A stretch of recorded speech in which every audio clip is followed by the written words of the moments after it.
Well, good evening, boys and girls, ladies and gentlemen around the world. It is once again time for the WADcast episode number 77. I am one of your hosts, Josh, and joined with me, as always, is the guy that thinks love is a many splendid thing.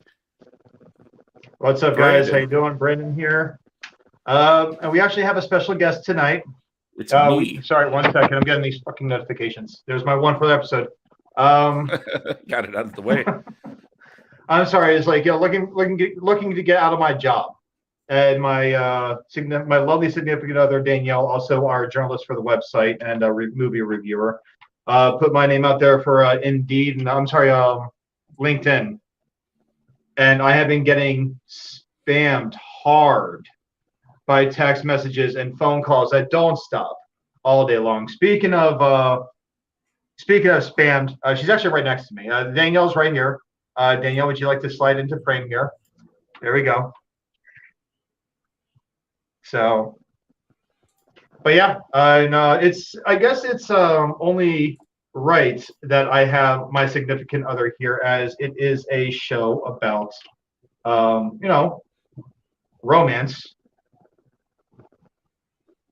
I guess we kind of have that in our relationship. I'm not too sure. We really don't.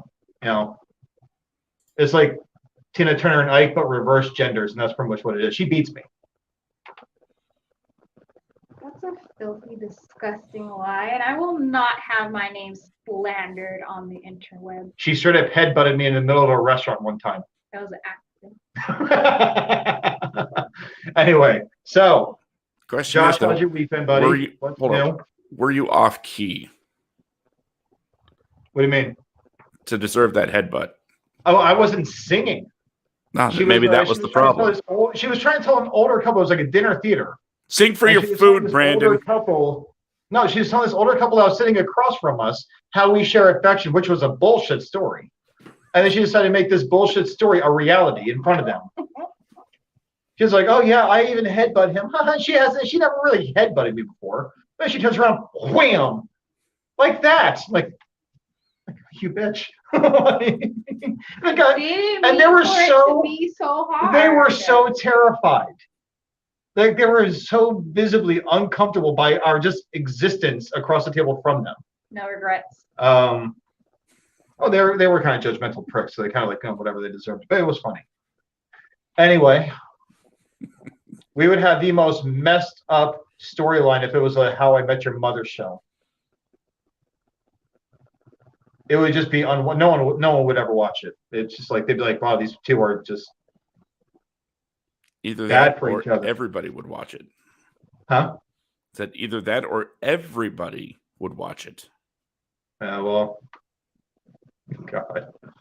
Because you might not have noticed, Brandon, but people are sometimes into the sort of offbeat romance stories that get put out there. I know there's always the big romantic, "Oh no, save the damsel in distress," or "Help me, I'm in trouble," whatever. We've seen those stories told a million times, but sometimes the story takes a different turn, and that could be more interesting. I mean, she is very interesting, but there's just like some things that just she steals my dog. That's your baby. Yeah, it's my Indiana Jones. So we're gonna have a fun night. But anyway, would you like to discuss what the show is about? I thought I just did. Yeah, I heard it. Yeah, I didn't hear it. So yeah, offbeat romances. Oh, okay. See, I didn't hear you say that. Sorry, buddy. It was a. Sorry, I'm trying to pay attention. I have like someone revving an engine right outside the window here. So an excellent segue, and I feel so unappreciated. You are very much appreciated. I have like some guy that's trying to mimic Fast and the Furious right outside the window here. So don't worry, Josh. I'm sitting right next to him, and I was still able to hear your lovely segue. So thank you. I'm sure it's very nice. Anytime. I'm sure it's very nice. I'm sure everyone that was listed that was able to hear was definitely down for it. But yeah, so it's like there are a lot of offbeat romance movies, whether they're serious movies or romantic comedies or serious movies with a lot of comedy in it. And there's some that are actually kind of obscure that you would think would be much more well known. Mm-hmm. Outside of things like Harold and Maude, which was just like a weird movie. But talk about robbing the cradle. Like robbing the coffin. Yeah, robbing the coffin. When this coffin's rocking. God. God, things took a weird turn quick. About that joke. I mean, speaking of coffins, Once Bitten was a very obscure rom-com starring a very young Jim Carrey. Oh yeah. Yeah, that was like right after Earth Girls Are Easy, I think, right? I thought it was right before. Somewhere on that timeline. But either way, so yeah, we have a whole list going on here for a bunch of offbeat or just odd romantic movies for our Valentine's Day weekend. Would you like to kick off the list, Josh? Oh, sure. I'll get it started. My first movie to mention for this particular list is definitely offbeat in every possible way you can imagine, because the plot of the movie is essentially this guy is trying to forget the girl, and that's Eternal Sunshine of the Spotless Mind. He spends all of this time. He goes to an agency to have the memories of her removed. But as the process is going on, the majority of the movie takes place in his mind. And as he's sort of reliving these memories as they get deleted, he realizes that, wait, no, it wasn't all bad. So it's a fight against his own mind to save what happiness was left from their relationship. And in my opinion, it's not only a beautiful thought, but the idea that, by the way, just fair warning, we're probably going to get into a lot of spoilers for all of the movies mentioned here. So you've been warned. Just the whole episode, possible spoilers. So the idea that by the end of it, his memories are wiped, and then they put out the idea that he meets her again, and this isn't the first time they're going through this whole cycle, is both frustrating but also very sweet. At least I think. What do you guys think about Eternal Sunshine? I mean, Eternal Sunshine is my second favorite movie. I don't know if you guys know this, but they actually originally wanted to end the movie showing them as like older, and how they just went through that process their entire lives. Thankfully, that ending was scrapped because I feel like the ending that we actually got is a lot more hopeful. I thought it was good. Like, I feel bad for Jim Carrey the whole time. Like, I mean, he was just chasing down like the most. She wasn't worth him. She wasn't right for him. No, stop it. He was too. He sacrificed everything. But I felt that's the one movie, honestly, that I've ever felt bad. For what do you call it? Kirsten Stewart in anything. You mean Kate Winslet? No, Kirsten. I'm sorry, Kirsten Dunst, rather. Oh yeah, she wasn't that. I felt that's the only time I ever felt bad for her in any movie she's ever been in. But that was part of the creepy subplot. I know, but still. What, you guys didn't like that subplot? I love everything about the movie. Period.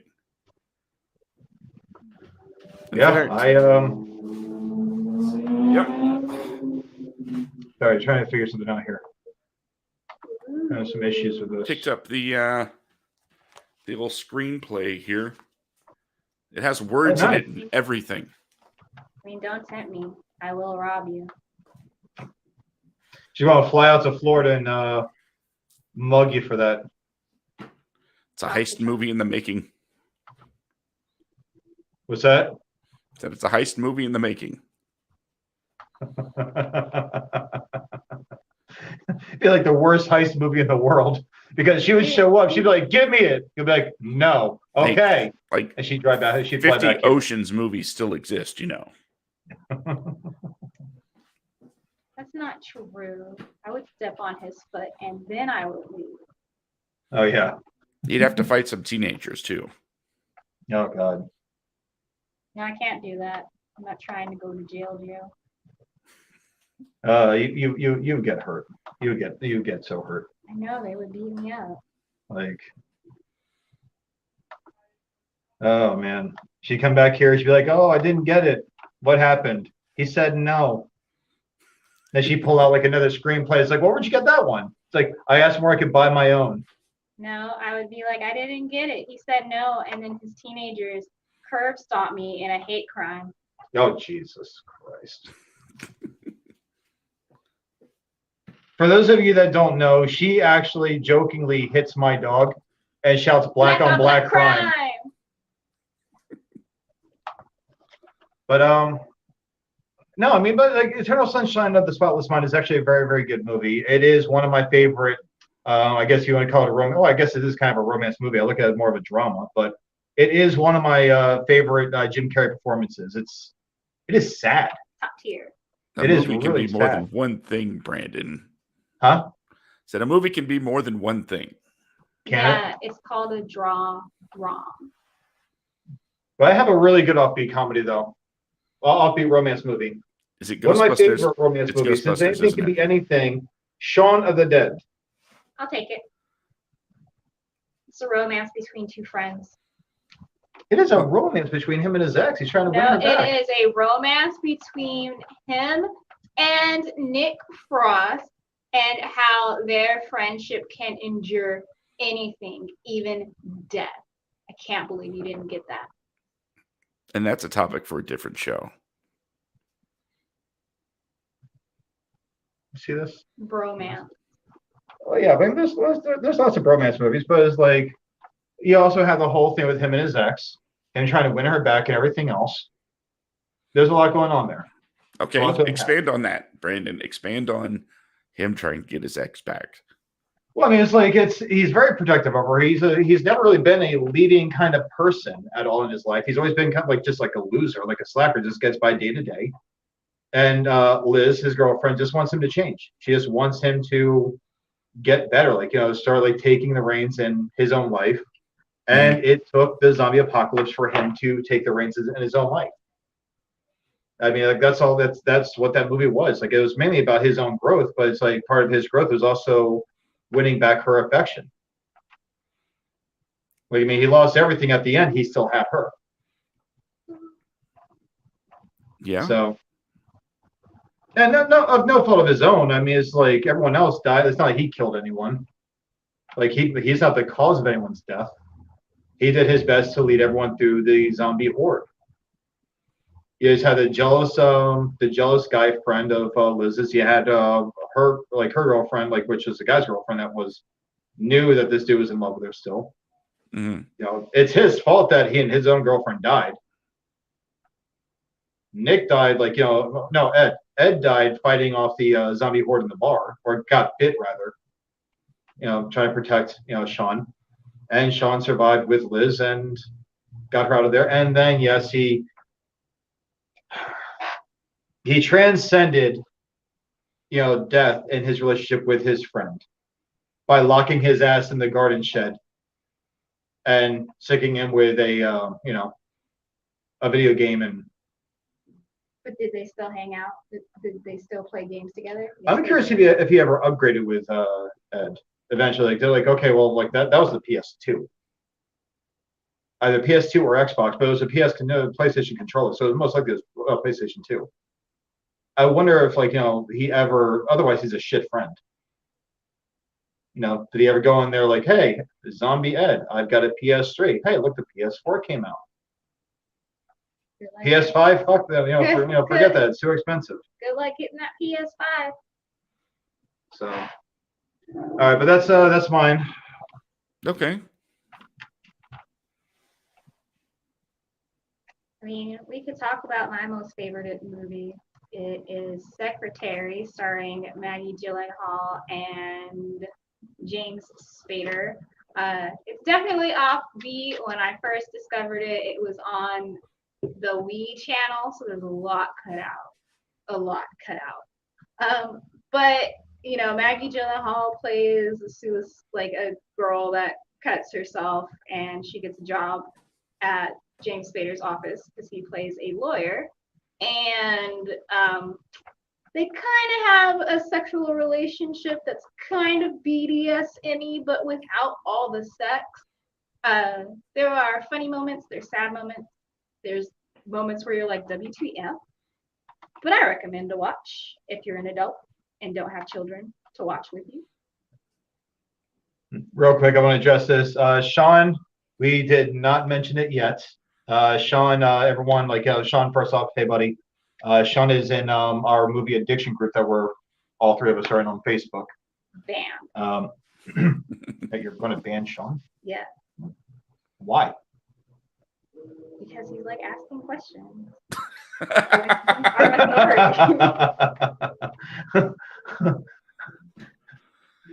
She'd be like the worst podcast host. Like, who are you to question me? Eat it. No, Sean, we didn't get to 500 Days of Summer. That is actually on my list, but we just started, so we're kind of going through the rounds right now. But yeah, that is on the list. It's actually one of the more tragic romance movies that I can think of because just doesn't really end the way you think it would. So you might as well talk about it now. I might as well. God. So our Not like I was talking at Amy. well, you go ahead. No, it's too late. We address the comments as they come up. It's too late. Go on.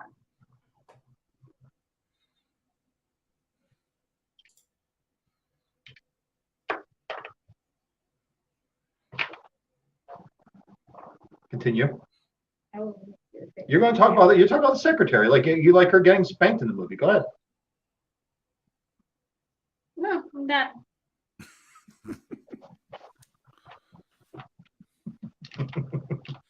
Sean says, really? I like how it ended. Oh yeah. I thought you wrapped up with the secretary. No, Sean, she will never wrap up with the secretary. I saw the movie once when it first came out. God, 2002? 2003? Yep. Long time ago. I've seen the movie more times in the last 3 years. Just like with anything Nick Kroll. I have never seen so much Nick Kroll shit than I have in the last year. The lead. So but no, but so 500 Days of Summer. We'll jump to that since you're going to put your feet in the sand now. Just gotta not move and budge and finish what you're saying with the secretary. No, 500 Days of Summer. That's actually a very, very, very good. Just like offbeat comedy. I keep saying comedy. Offbeat romance movie. Because it's like it's one of the romance movies where it's like you don't get the ending that you think you're going to get. You think that he's going I saw it when I was in theaters. I thought that he was going to get back with homegirl. They were going to be together just and be happily ever after. And when she shows up, she's married after never wanted to be married before. Yeah, but then he finds Autumn. Huh? But then he finds Autumn. I know. And then we have 500 Days of Autumn. But it's just it's one of those deals where it's just you really thought he was going to get with her. And wasn't Autumn also played by her, something like that, or no? I think it was something else. Are you thinking about Bedazzled? Oh, that's right. Yeah, no, I am. That's right, because he runs into someone else and it's the exact same actress. I was like, oh, well, I couldn't have her, so now I have this one. So now I get to know what you. Never mind. I'm gonna go with a joke there, but I decided not to. But it's it was sad. It was heartbreaking. It's it made me not like that woman. Right, Sean. I am glad that he didn't get with Summer. She was toxic. She is. No, she's a bitch. No, he actually is the villain of the movie. No, he's not. Yes, he is, because Summer told him from the get what she was and was not looking for. And throughout the whole movie, until she was fed up and had enough, he was pushing for it, pushing for it, pushing for it. No means no. He did not follow her consent. Okay. I also have that script to render somewhere. What? Are you trying to get mugged here? She will do it. I don't want the 500 Days of Summer screenplay. Yeah, he was hopeful. Thank you, Sean. He was hopeful. He's still the villain. Joseph He's Gordon-Levitt definitely the villain. even says that his character is the villain of that movie. Well, maybe he should watch that movie. You could watch Some actors don't watch themselves in movies. something. You got something else you could watch. Yeah, like a good movie. Mm. But anyway, go ahead. Josh, you're up. All right, my next movie on the list is Offbeat in I guess the generic way of it's not what many would call a traditional romantic movie. It's That Thing You Do, where on the surface it's about a one-hit wonder band, but underneath it all, it's really about being with the person that you're supposed to be with and recognizing maybe the person you're not. So as the story plays out, you got a drummer that has eyes on the lead guy's girl, but keeps a respectful distance.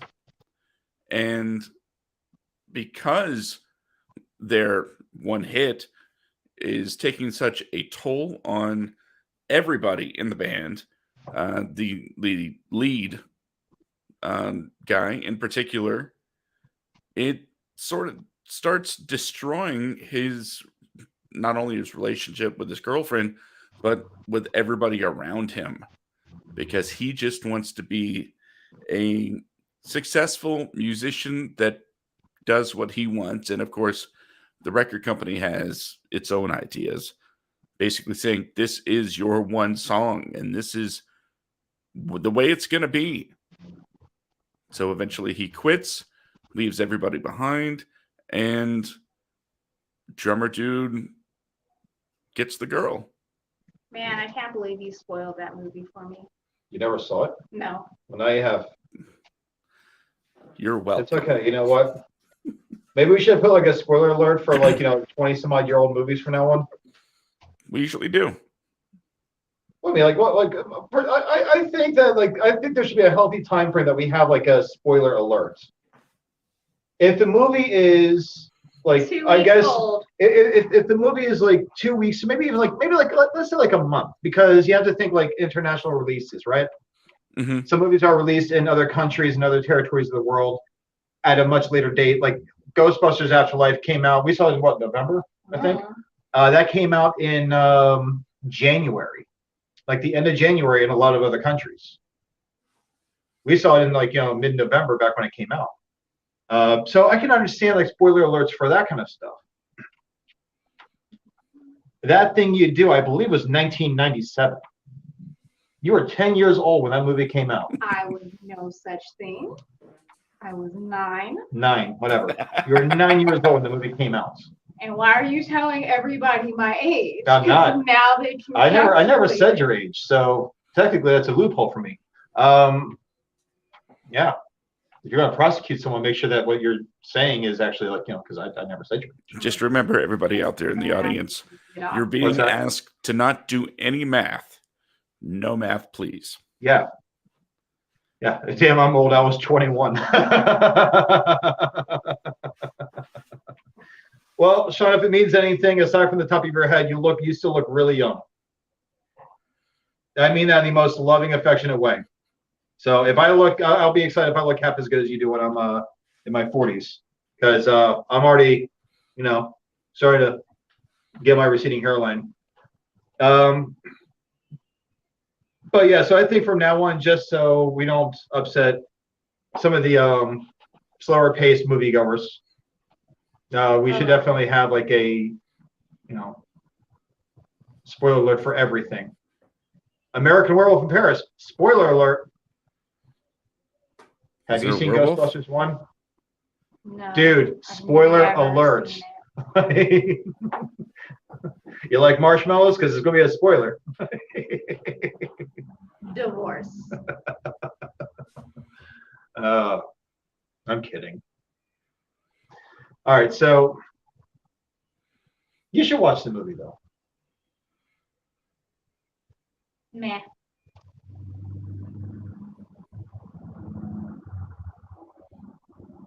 So how would you rate the movie though? Like, how would you rate that thing you do? Now, Let's go like 1 to 5. 1 to 5. Well, Yeah. as a matter of fact, I've done that. So. Oh, okay. On a scale to 1 to 500. Well, I can do some quick math real quick. You think? No, that's not how it's spelled. Always recommending Letterboxd to keep track of the movies that you watch and the ones that you love. Okay. On a scale of 1 to 5, scaled to 100, it would be 100.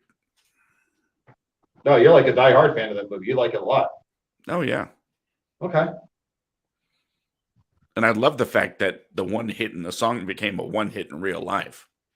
I know, right? I was actually surprised by that. Casey Kasem's like American that Top 40. thing you do. You break my heart You know, there's a into. such thing as life, right? Yeah, but we're like, like then I'll you know what? Then I'll sing off key. You were already. You're already off. I'll be like William Hung. The kids don't know about that. She bang. Oh baby, the move. He was Go, Asian, baby. not deaf. Now William Hung's going to sue us over a Ricky Martin song that he didn't write.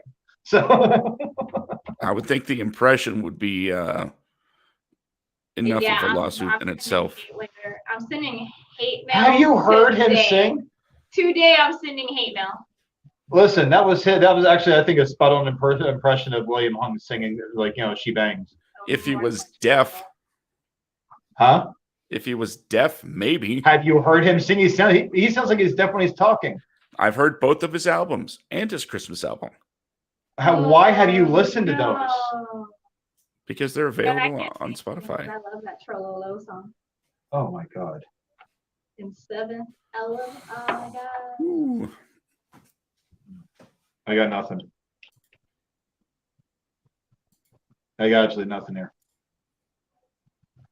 So we're having like a hater sandwich, heavy on the Brandon, huh? Gotcha. I'm just saying. I'm bringing hateration Just and running, toleration to the dancery. just running a hate train on Brandon. Gotcha.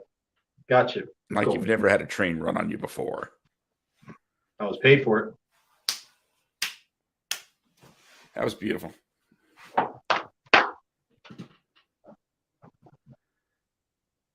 Probably All right, what do you not got? very family friendly though. No. This show's not very family friendly, period. So True. okay. So Next okay, up. what else? Next up. Moving Yep. on. Let's go. So you. I would like to talk about Big in June. Good movie. Great movie, super underrated. Johnny Depp plays Benny, and he is illiterate. And then we have June, who is mentally ill, and somehow they form a relationship, much to June's brothers. Actually, no. Johnny Depp's character's name was Sam. Benny is the name of June's brother. My mistake. But either way, the brother has June institutionalized for a minute, not being for her relationship with Sam. You just have to watch it. There's no good way to explain it. It's just a really good movie. Plus, there's Charlie Chaplin and what's that other one's name? The one that you like, Buster Keaton references throughout the movie. So if you're a silent movie fan like me, and I guess like him, but mostly me, then you should watch it. Yeah.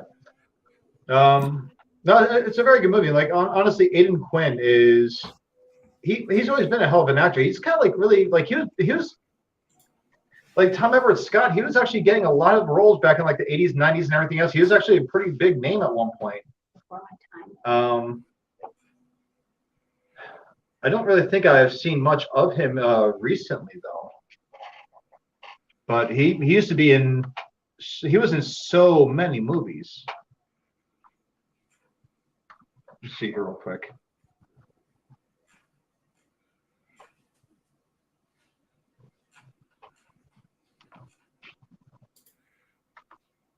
Sean says, I always wanted to see Aiden Quinn as Mr. Freeze in a Batman movie.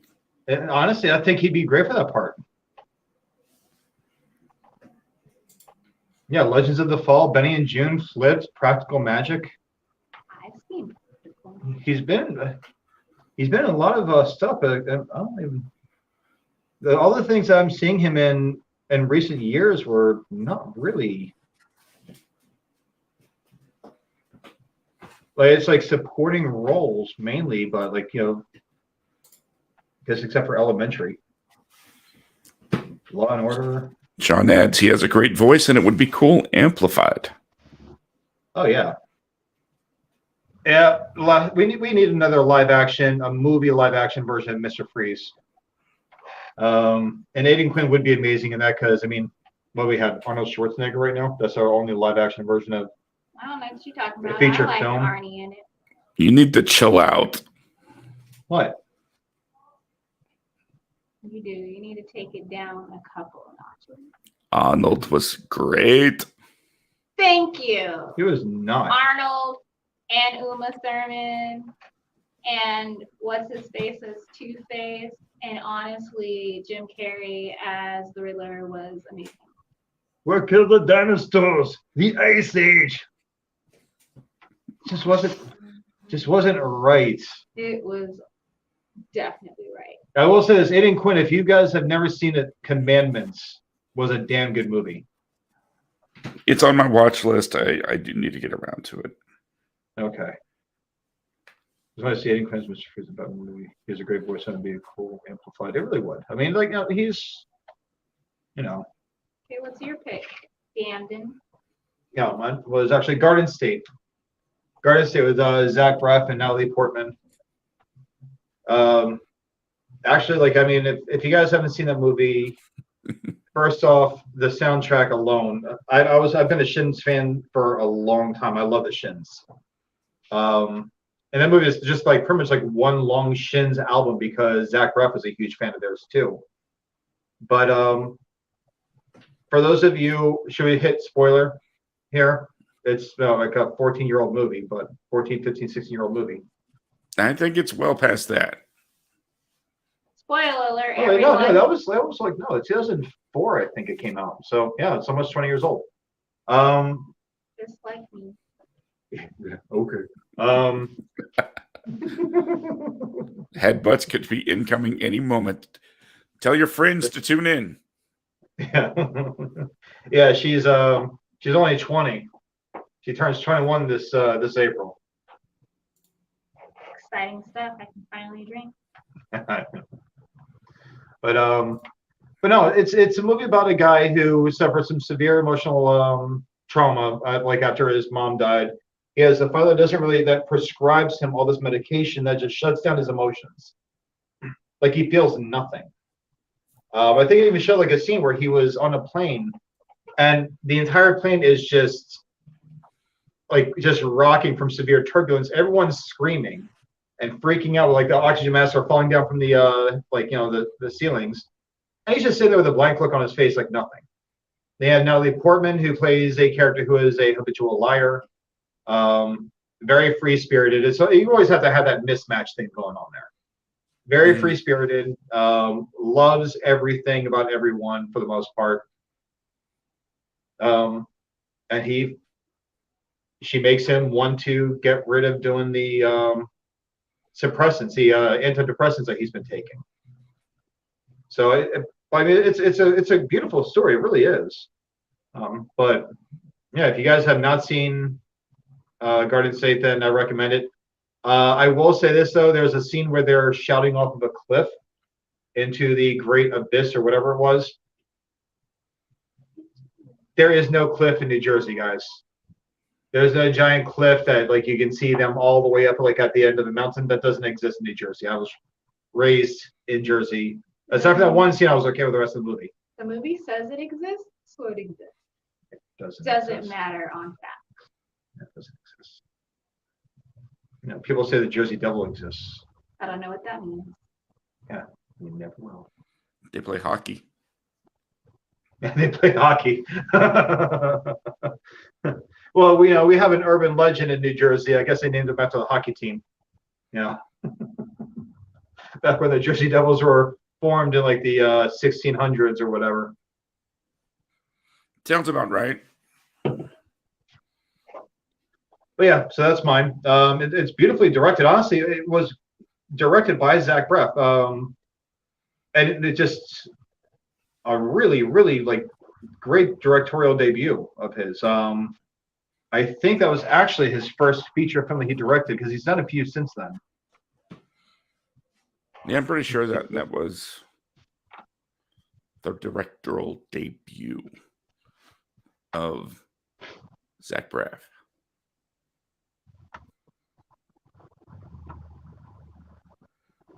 Yep. You could have just typed in Zach Braff. I could have, but I didn't. I really like to make things hard. You know what? I'm a man. That's what we do. Not a great one. So anyway, all right. Welcome back to the WADcast, guys.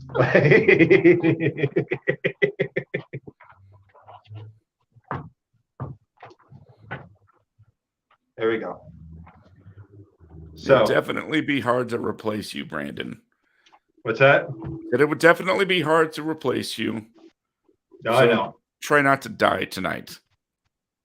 No, when the day comes that I pass away, you guys will be walking down the street. You'll see some little kid wearing a helmet, licking a balloon. You'll just think, like, you know what? I miss Brandon. He reminds me a lot of him. Then the kid spurts out something like really inappropriate. And like, yeah, I miss Brandon. It's like he was reincarnated before he died into that little, like, kid. All right.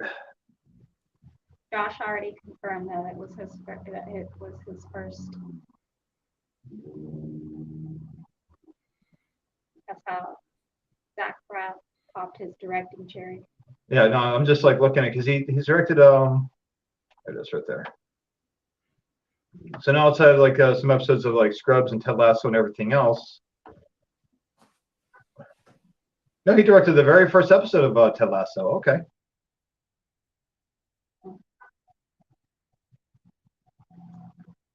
Lionel on a Sunday Night Live. What was the other movie? I think it was The Last Kiss. Was the? You sure he directed it? I thought he directed Last Kiss. Did he write it?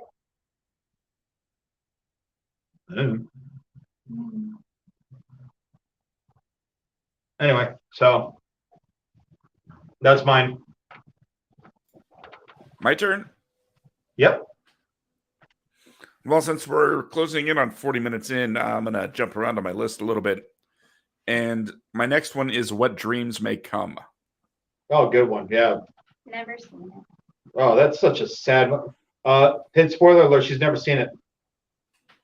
Okay, then I'll ask, do you mind if I spoil this movie? No, I spoiled it for myself. I read plot summaries. All right. For those of you that haven't seen it or don't mind if I talk about it, What Dreams May Come begins with the death of the two people in love. Not simultaneously. First, the kids die. Their kids die. It's a married couple. Their kids die. And then the dad dies. And then sometime later, the wife kills herself. So he finds out that she's died. He's gone onto a happy place. I'm sure there's a name for it, but I don't know what it is. So he's in the happy place, a good place, if you will. But she's gone to the bad place because she took her own life. So he takes it upon himself to travel to the bad place, fight off these crazy inner demons that she has, Well, maybe that's a little bit insensitive to put it that way. Uh, he fights off her literal inner demons and rescues her from her own imprisonment for eternity. And there's something about a person that's willing to literally travel to hell to save the person he loves that absolutely makes me think it must be recognized as a great romance, though offbeat it may be. So, what dreams may come? What do you guys think? I would never. No, she'd be keeping her ass in hell. I would never travel to the bad place to go and get you. No, all joking aside, it was a beautiful movie. I mean, the cinematography alone was good, and it was tragic as shit. Like within the first 10 minutes, most of the main characters are dead. Like within the first 10, 15 minutes, like the way Robin Williams goes out, like the car coming at him, but it's tragic. I mean, the whole movie is just really tragic. But it touches base on reincarnation, if I remember right, on a few different aspects of I guess the religious mythos of what happens to us after we die. I thought it was great. I think it's a damn good movie, and like you said, the whole thing about him pretty much traveling through from heaven all the way down to hell. The representation that they did of hell was actually beautifully done. So what do we got here? I remember renting it when it first came out, but I don't remember a whole lot about it. I remember Cuba Gooding Jr. would being being the reincarnated version of his son.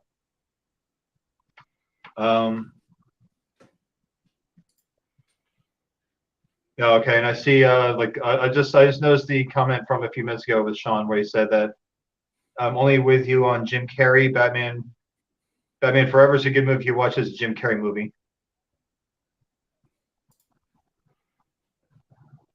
Yeah, well, Batman Forever was okay, except Nicole Kidman was Nicole Kidmaning it up. I think she was the '90s equivalent of today's Kirsten Dunst. Okay, I'm If you going ever to need an prune actress this to be confused in conversation. a scene, Nicole I'm Kidman's like the the person to go to. TVA. Okay. Huh? Said I'm gonna be like the TVA. We're pruning this. Why?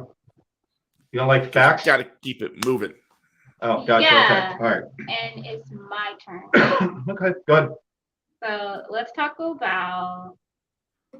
Shoot, I just forgot the title. Let's talk about Life is Beautiful. It's technically an Italian movie, but there is a version that's in English, and it's such a great movie. Like half the movie comes off as a rom-com, and then the other half takes place in a Nazi internment camp because the father in the movie is Jewish, and so they take his whole family to an internment camp. But realistically, it's the love that he and his wife have because she was not Jewish, but she went to the camp with him and their son because of the love that she had for them and him. I'm not going to tell you what happens in the end, but it is just a really sad movie, but it's really good. I have not seen it. What? Well, At now least you have to go see it. I mean, I didn't know that that's what it was about.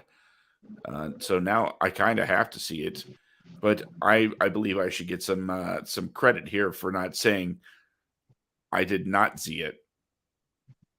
I mean, yeah, at least you didn't lie. Look up things on the interwebs. No, yeah, try to keep up with the conversation and just get it completely wrong. That's fun. All right. Brandon, you're on the clock. All right. My last one is going to be Groundhog Day. Bill Murray, written and directed by Harold Ramis. I think the movie is probably one of the best movies of Harold Ramis's career. Mm-hmm. And the entire thing, like just like circling around Bill Murray and Andy McDowell, the whole movie, like I just thought it was great. Plus, Chris Elliott's hysterical in it too. I love Chris Elliott. Hysterical in everything. What's that? He's hysterical in everything. Oh yeah. But so yeah, I mean, it's like Ghostbusters. Oh man, Groundhog Day. Like it's just like I think it's just like such a great film. It And if created you a look whole at how long it subgenre. took him, huh? So it created a whole subgenre. Oh yeah, and it's and like with what happened with Back to the Future, Groundhog Day has actually become like a curriculum in some collegiate classes. Like it really is. And so that people actually study and take apart. And you talk about High Fidelity? No, I hate that movie. I love that movie. You and me, Sean, we're on the same page. It's such a great movie.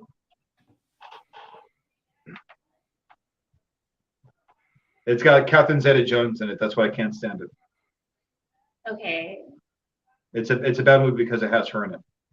Okay, but he doesn't end up with her I know, but she's still in the movie. for like 2 seconds. It's 2 seconds that destroys the movie.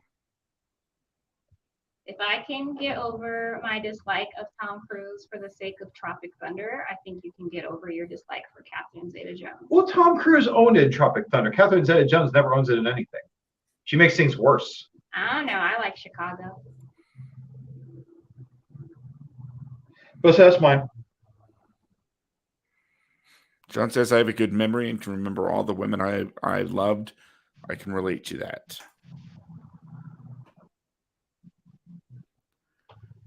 All right, so let's see. I've got like 5 different ones I can use for my last one. So the question is, which one should I go with? You know what? I'm gonna go with the one that I actually have an image for. I don't know if you've seen it, but you definitely might have heard about it. It's called Hacking the Heart.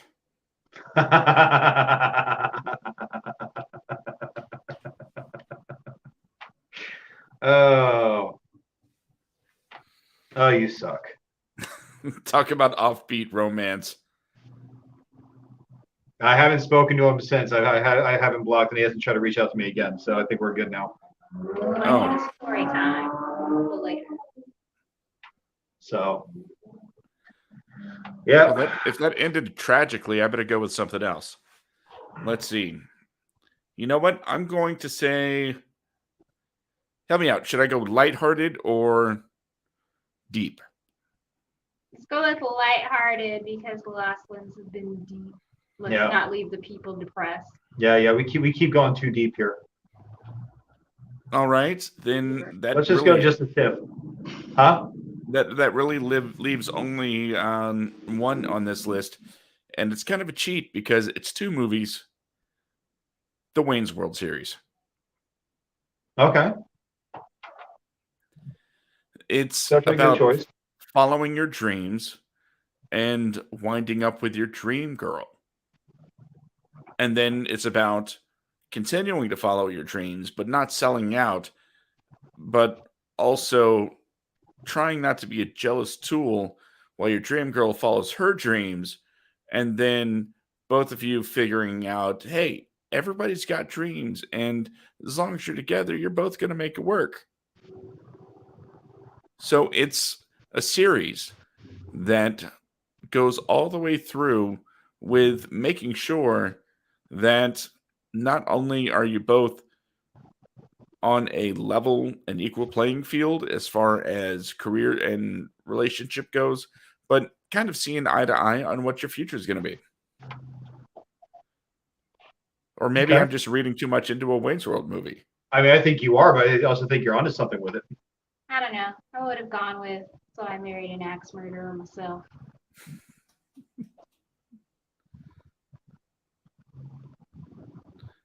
I can't argue against that. No, that's actually a good choice too. If you haven't seen it, watch it. So, Brandon, you wanted to transition into that other thing we're going to talk about? Yes. So, while we're talking about some of the more unhealthier aspects of some relationships, like we were talking about Catherine Zeta-Jones and High Fidelity. There are a lot of movie relationships that are, I guess, like they're made into this magical, beautiful thing. And they're some of the worst damn relationships you could ever see in any couple at all. Like, I'm going to stick with my guns on this. The Notebook. Two of them, The Notebook and Forrest Gump. Oh, I didn't even think about Forrest Gump. But Like, yeah, I mean, those are two of the worst situations. Like, yeah, she loves what's his name, Nick in The Notebook. She loved him to death. That's great. Noah, whatever. Nick and Noah's Infinite Play. I don't care. But Noah, she loves Noah. But she's such a horrible person. She's so horrible. Okay, so Sean, I don't care how hard any guy thinks they are. They all have a Captain Zeta-Jones character in their lives. Yeah. I know. Yeah. I don't think I do. Oh, I had one, but I just pretty much told I don't have that problem anymore.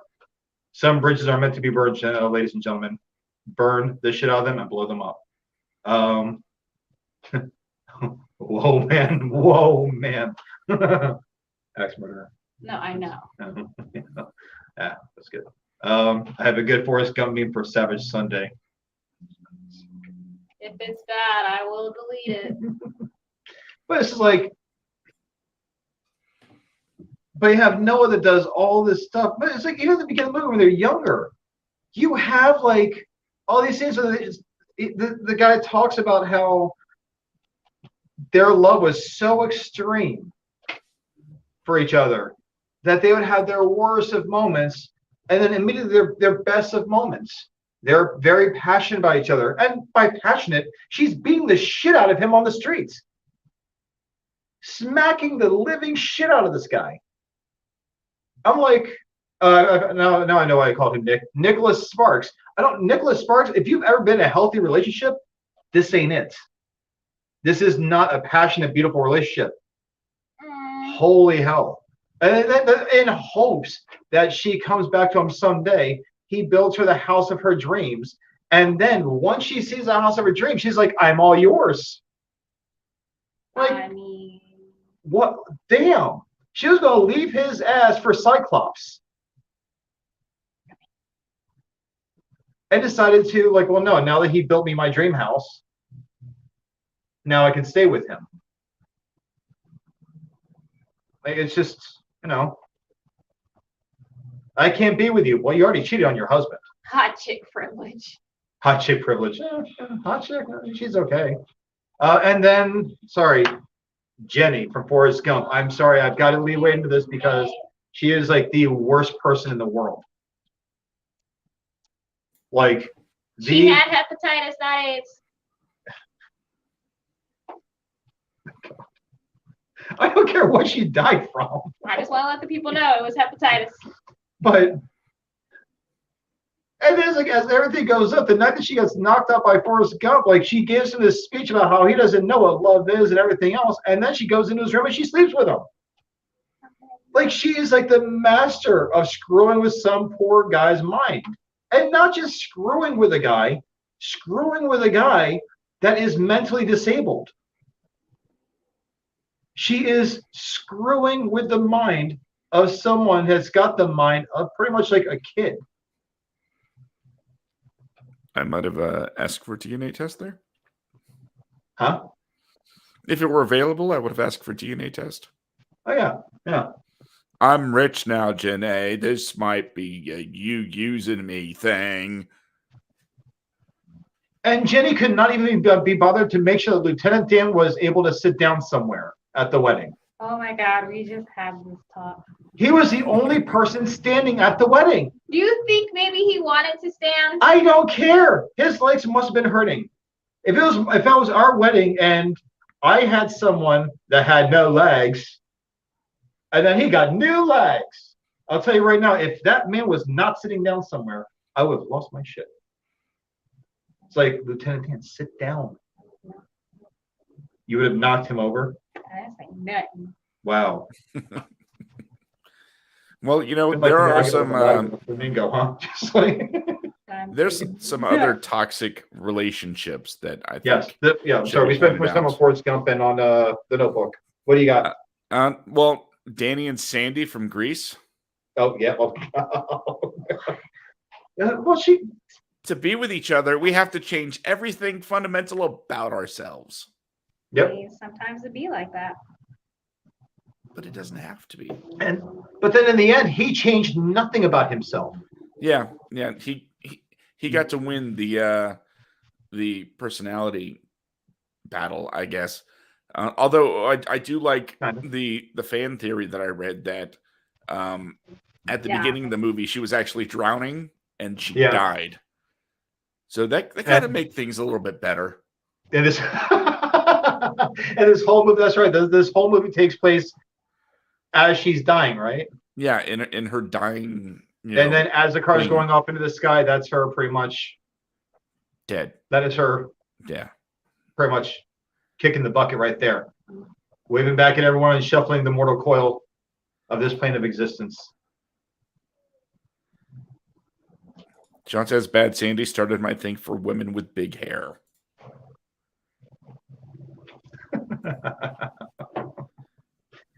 Can I bring up just like one that is so, you see memes of this all the time? All the time.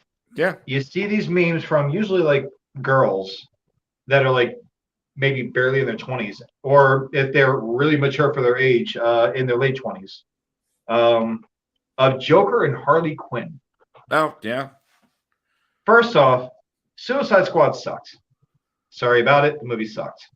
David Ayer, I don't know what you were trying to do, but that wasn't it.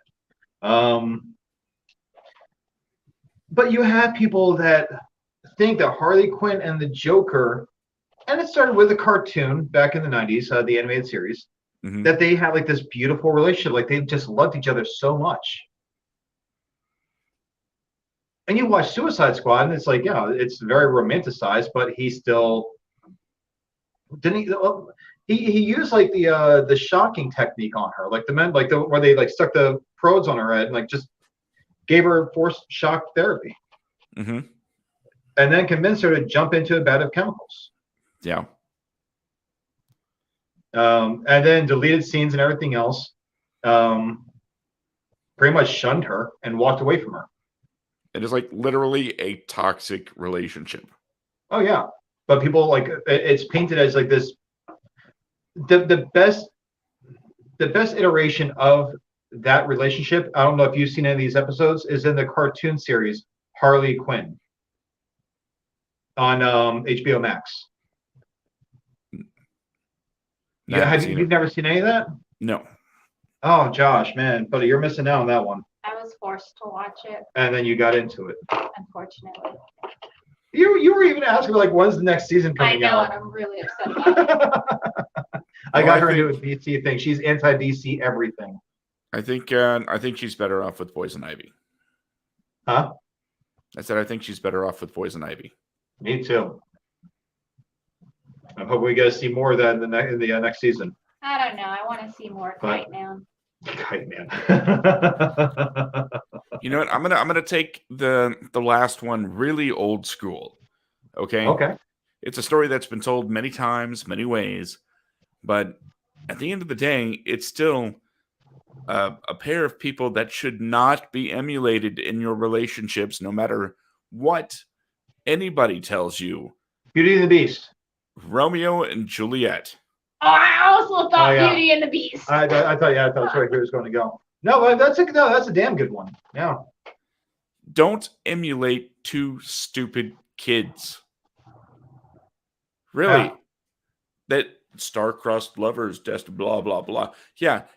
Spoilers, everybody dies, and that means nobody's happy. Yeah. Should just let the kids screw each other and, like, probably been a little bit better. Defending Your Life. Actually, no, Defending Your Life. Damn good movie. But that's actually a decent relationship, though. That's them discovering each other after they passed away. I was going to say when a man loves a woman. You know what? I actually have a Snow White bad relationship example.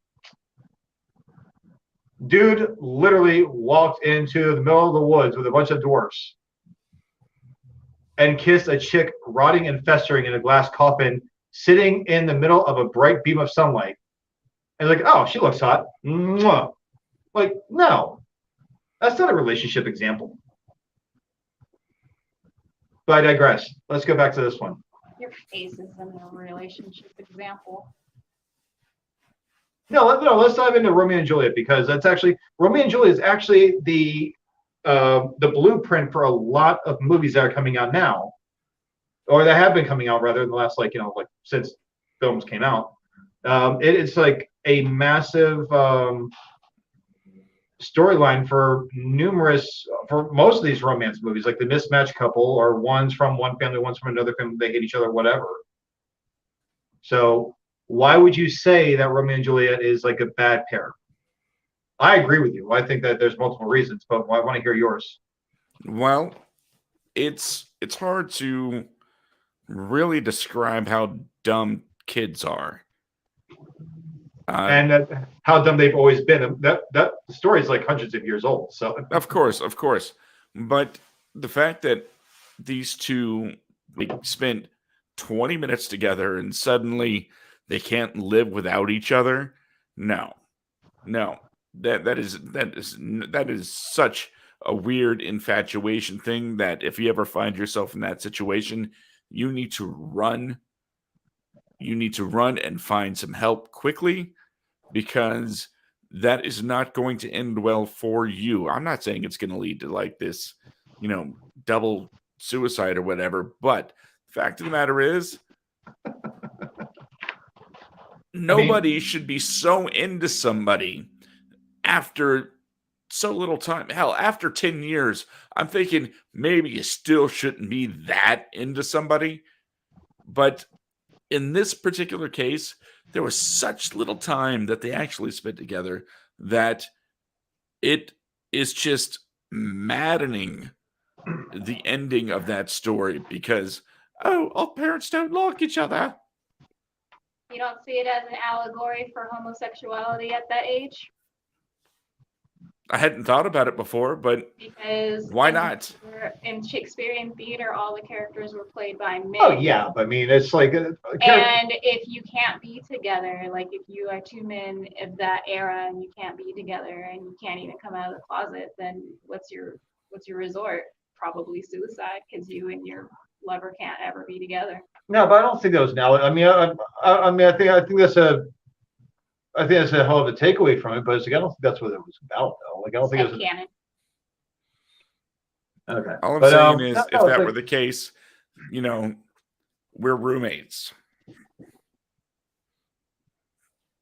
I mean, but Shakespearean times, you couldn't like live with a man all that time and not have a wife, because it was not, if you are high class, you can't just not take a wife. You have to produce heirs. You hear that, Josh? I'm low class. You are low class. Oh man. I did Well, that. it's like, I here's the have thing. heirs. And you've got heirs. Well, I mean, You have Indiana. yeah, but I would have to die before him for him to be an heir, and then he would die afterwards, in which case she'd become the next heir. Yay. Putting them down. So putting it down. This show just got dark. Got dark. Just got dark. You're saying just? But it's like there's one thing about Romeo and Juliet that I've always he kills him. He sees Juliet and he kills him. He sees that she might be dead. Like she drank what she drank, and she whatever, passed out. And then he goes in, he sees her, and No, it's been years. No, isn't he the one that drinks the poison? Yeah, after he thinks that she's Yeah, dead, and thinks then that she's she dead, and he wakes poisons up. himself, and she wakes up right after he dies. Yeah. Like just, Leonardo DiCaprio dies, and now here's Claire Danes. She wakes up. It's like going back to Shaun of the Dead. Come on, you remember? No. What was it? Hot Fuzz. Hot Fuzz. You remember the whole scene, right? Nobody knows what you're talking about. The Romeo and Juliet play in Hot Fuzz. Oh yeah. Josh, you know what I'm talking about? Of course. Okay. She wakes up, she's like, oh, like just like and then she of course shoots herself like as it's written in Shakespeare's play. But no, doesn't she stab herself in the heart? Yeah, in the Shakespeare play, in the Leo version, which actually She helped shoots herself in the me, heart. which helped me understand Romeo and Juliet, because I did not get it until I saw them with guns. And John Leguizamo of the 90s. Ooh. Mm-hmm. And Jamie Kennedy, actually his Shakespeare role. But no, it's like that. You're right. That is such a like. The whole thing is like, yeah, they hooked up like one time. They spent like they spent like a second. They see each other, and bam, I'm in love with this person now. Which leads me to Shakespeare in Love. What a terrible romantic combination. Actually, yeah. And it won the Oscar for Best Picture that year. Yep. West Side Story. Maria still gets hot over Tony after he kills her brother. I know. Hate that movie. This is like, oh, you killed my brother, but still, take me.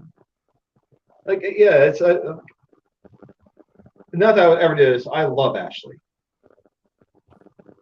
If I were to kill her sister, I doubt that she would be like, I still love you. Maybe at your funeral. No, I know. I adore Ashley. Ashley, I love her to death. Obviously, I would never do anything ever to her. Especially Mark Lufkin too. He's like my BFF. Weird road to go down, though. Weird Huh? road. Said it's a weird road to go down, though, and I know. quick Yeah, you we're went going into to like some psychology shit right now. But we're talking about relationships. So I would hate to be the dude who tries to date Maria after that. Yeah, like no shit. Like, I mean, it's like there's no trust then. There's no trust. Hey, but when you're a jet all the way. So maybe she's into that.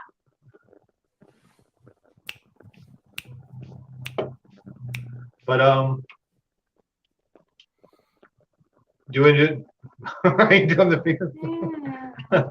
You want to do one more and close it out, or like one more round and close it out? Okay, yeah, we can do one more round of toxic relationships to look at. I'll say I'm not ready. Chasing Amy. Damn good one. Okay, that's actually a Man. really good one. Man falls in love with woman lesbian. And makes her He bi. still continues to chase her. We should at some point realize that when you're faced with rejection, you kind of have to live with it. This is no longer the time of, you know what, maybe if I keep trying, maybe if I keep bothering this person, they'll just wear down and finally say yes. Worked Well, for my parents. So, yeah, Chasing Amy had someone completely re-examine their whole sexuality to be with somebody. And that's not great. Yep. What do you guys think? Okay. No, I agree with you. Like, I think it's that movie. The only message in that movie is if you ever meet a lesbian in a gay bar, and you think she's hot, all you have to do is just keep asking her out and pursue her a little bit, and she'll turn that corner and turn into a bisexual person. Bill Maher has a good new rules on what Josh is talking about. Yeah. But it's just like it's not a good message, that movie, at all. Like, at all. It's a good movie for a product of its time. It's funny at times, but it's messed up. It has Ben Affleck in it, so of course it can't be a good movie. You know what? Ouch. Say what you want. Ben Affleck was, in my mind, one of the very best and most accurate versions of Batman that I've ever seen in a movie. Michael Keaton or nothing. No, at Michael all. Keaton was amazing, but if you watch the warehouse scene in Batman v Superman, holy shit. So, Michael Keaton or nothing at all. okay. We're all be wrong once in a while. It's Yeah, okay. you're all But so all right. Well, I have one that I actually think is a hell of a messed up relationship dynamic. As good as it gets, Yeah. Helen Hunt and Jack Nicholson in that movie. Isn't that like your favorite movie though? It's one of my favorite films of all time. But it's such a messed up dynamic between the two. Like, he comes in, he's verbally abusive to her and all of her wait staff. He is just a prick in that movie. And it's like I do, like, it's got the romantic lines in it. It's got the romantic lines in it. It has like when he says, "You make me want to be a better man." No. It's- He says, But you hey, make no, me want give me to a second. It's be like a better man. huh? He says, you make me want to be a better man. But the line that he says before that actually is probably one of my favorite lines in any movie. Because he's got OCD. For those of you that are not familiar with As Good as It Gets, he has a severe case of OCD. He has his own mental issues, and he has prescription pills to help him manage his levels of like how bad it gets. You see him open his like mirror. He's got like bars of soap lined up. He uses one soap one time, tosses it, and moves on. He's out to dinner in this one scene with Helen Hunt. This is one of my favorite lines of any movie. Before he gets to the whole "you make me want to be a better man," he sucks at complimenting people. He says, "Well, my therapist gave me a whole bunch of medication. I take all these medications to try to like manage everything. But since then, I never take them because no one needs to take medication. Since I met you, I started taking my medication." Like, the way he says it is like the most offensive way possible. And she gets up ready to walk out, and then he says, "You make me want to be a better man." But even she is toying with him, like just trying to get him into like whatever box she thinks he needs to fit into, instead of accepting him for what he is and getting to know him. She's like pretty much forcing him to do things that he's not comfortable doing. Like, and it's not just like, "Oh, well, I like, how I got on that roller coaster for you." So like, "Well, I'm terrified of doing this, but I know it's not going to kill me, but I'm going to give this a shot." She was making him, like, really urging him to do stuff and leading him into situations that he wasn't good with. Like, I mean, it's just, yeah, in the end, they got together and yada, yada, yada. But it is what it is. Yeah, Jerry Maguire?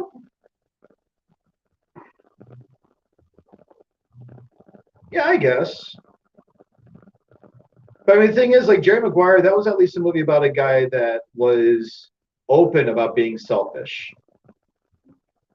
That kind of fell in love with a kid first and then fell in love with a mom and kind of grew into a much healthier relationship.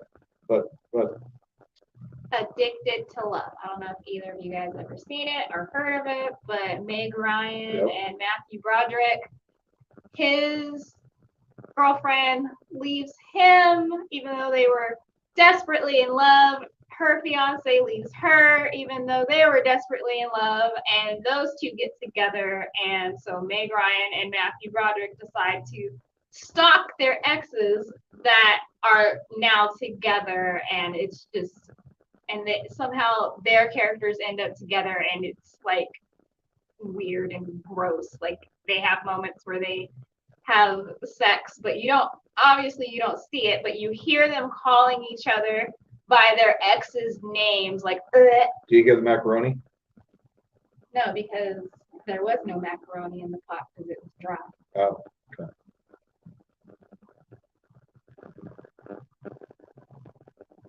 So what do you think about the movie? Haven't seen it in a long time. I forget most of it. Remember, it was Meg Ryan. It was back before she turned into Jack Nicholson. Well, on that beautiful note,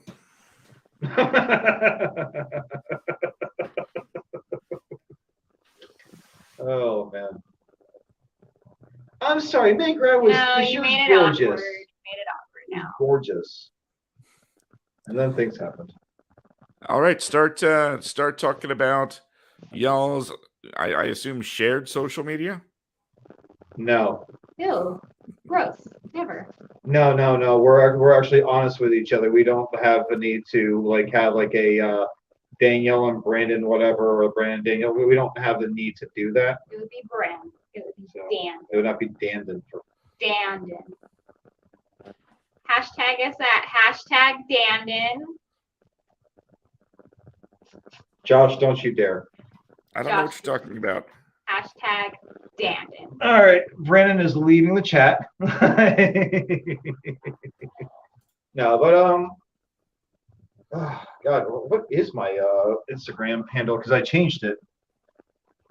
Well, you can find my posts and articles on the WADcast.com. I'm the one reviewing a bunch of movies, so I've decided I'm on vacation.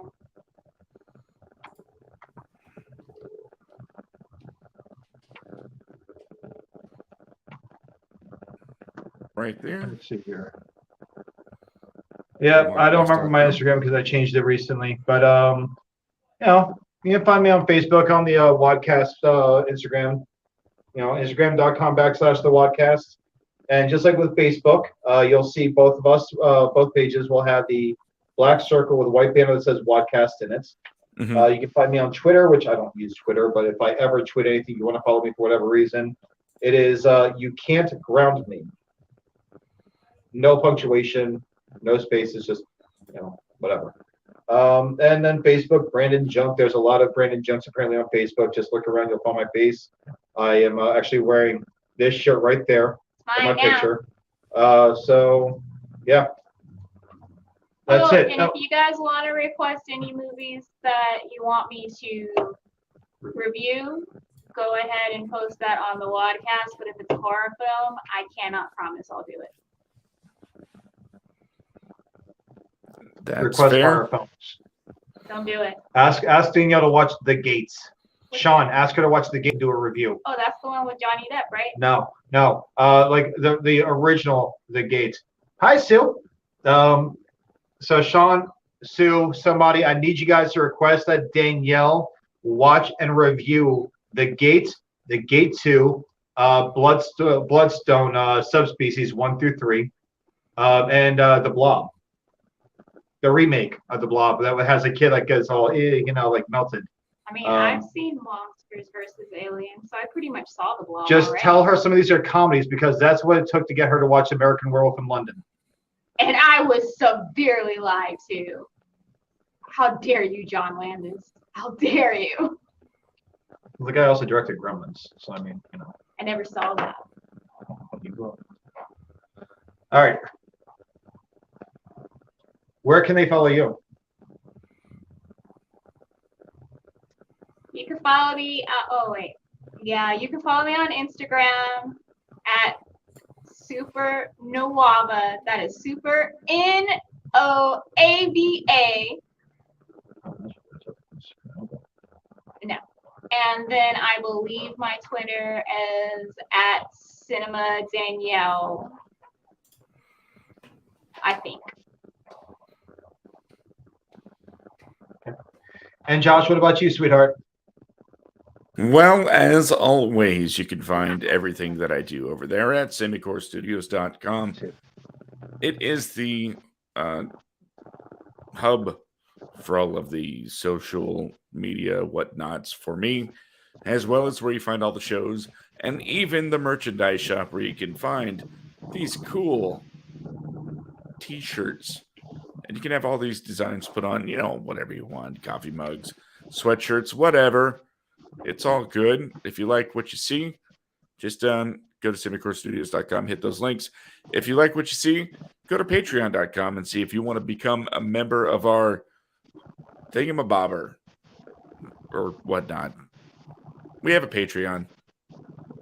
Oh, do we? It exists. Yes, we've I had did one not know for that.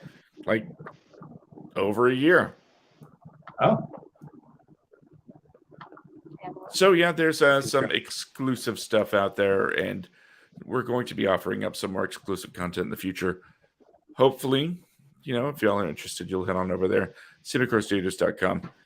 And you can follow me on Twitter at SkateComic. That's the one I check the most. Wadco Media, that's on Twitter as well, and Wadco Tweets, and the WADcast and the WADcast or WADcast Pod at WADcast. See, okay, full disclosure, I've been up since like 3:00 this morning, so it's been a long day. But I got the plugs in, so yay! All right. Any final thoughts about what we talked about tonight, Brandon? Yeah, my name is spelled Danielle.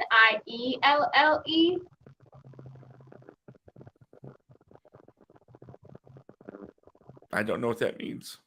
Well, you put up my Twitter, but you spelled Daniel. yeah, Let me check that real quick. she likes being called Danny too. So I do not. Is it this one? Yeah, now it's right. I think it was the whole time. Back me up, Brandon. It was.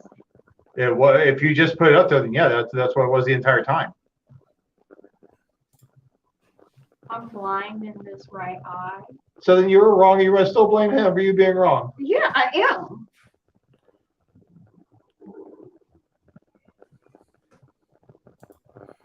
I know, Brandon. I know. Life is a game called Danielle Wins. Yeah, it is. But you know what it's time for? Go for it.